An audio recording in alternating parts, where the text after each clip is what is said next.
Hi, my name is Noam Meir. I'm the CEO of the Charney Forum for New Diplomacy. With us today is Shir Nosatzki, co-founder of Have You Seen the Horizon Lately? Thank you for being with us today. Tell us about the organization you founded and your involvement in social change in Israel. Up until 2011, I was a journalist.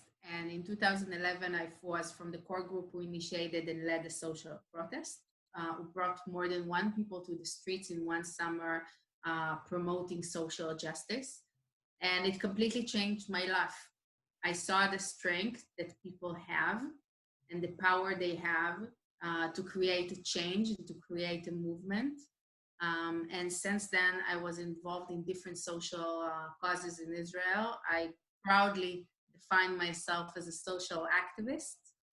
And 3 years ago, I founded Have You Seen the Horizon Lately? Which is an organization that aims to generate hope among the young generation in Israel that peace is solvable.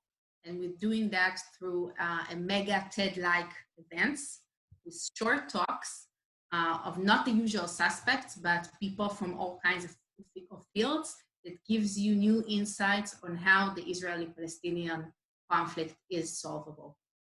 What do you foresee as the potential implications of the coronavirus on social activism, both locally in Israel and globally? The biggest cliche of these days is crisis is an opportunity. Everyone says that. Nobody knows exactly what is the opportunity, but everyone looking for that opportunity. If there is one thing that makes it right, that it is an opportunity, is that the people really, really wants to find good in that situation. That's our strength of life, that we're always looking for optimism and hope, and not to see that only as a bad thing. There have to be a good side of it. And the interesting thing that I think that in this, when we seek for the good thing and for the opportunity, we create it. So it makes people go out of their comfort zone, looking to find also solutions and new ways of thinking in this situation.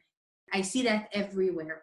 And we are only 2 weeks, 2 months on the crisis. It depends where you start to measure it from, but definitely still not enough time to already understand and reflect on what's happening. But something we already see is that you see trends that already began before you see them expedite. For example, just the fact that we're doing that now in Zoom wasn't born with the coronavirus. It's here for a very long time, but suddenly everybody's Zooming, and they're Zooming in and they're suddenly seeing like things that they could never have thought that you can Zoom in. No, we have to get together. No, we'll wait. In 2 months, you'll come to the States. In 3 months, you'll come to Israel. We'll meet. And now you see, we don't need that. And trends that people were a bit more afraid from, maybe more reluctant about, as people more and more adapt a trend that already exists, and that's a great thing to see. If we're talking about a change, and if we're talking about creating a new world, the first thing that the crisis creates is a more open mind about changes. We're becoming more flexible. Things that in routine would have taken for so long to change because we're so afraid, we understand that things can change now, so we are much more flexible to changes. So we see that also on practical levels, like let's Zoom, but as someone who's trying to create change, I see that on also people's minds. The messages that people would be much more close to are becoming more easier to spread. So I think it's really our responsibility to use this time where people's minds are flexible, that the right messages will come. How do you see it in your eyes in terms of the role of government and role of non-government organizations and or the relationship between them? If I look at the relationships between governments and non-governmental work for the past 70 years, I think there was a tremendous change, especially in Israel. I think you see a completely different positions of politicians. In the past, I think that they were much more leaders, and today they are more being led. In that difference, I almost said, unfortunately, once that there are more leaders and now they're more led.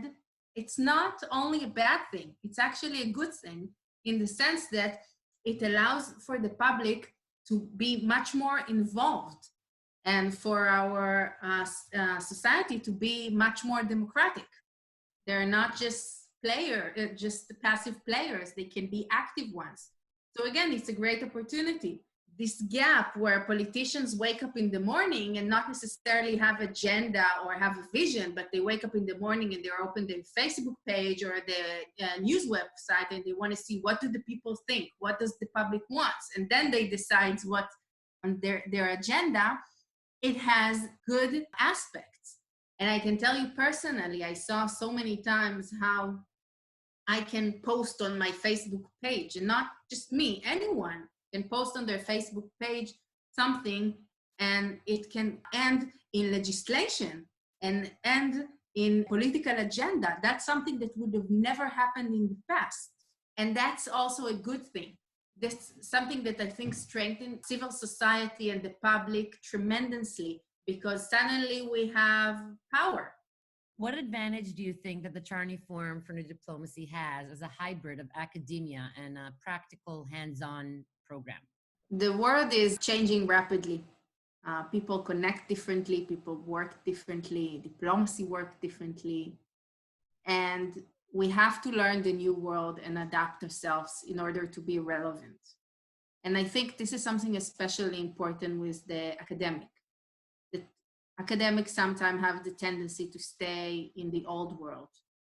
And I have tremendous appreciation to academic centers and for new programs trying to understand the new world and to be relevant in it. They're not afraid to be modern.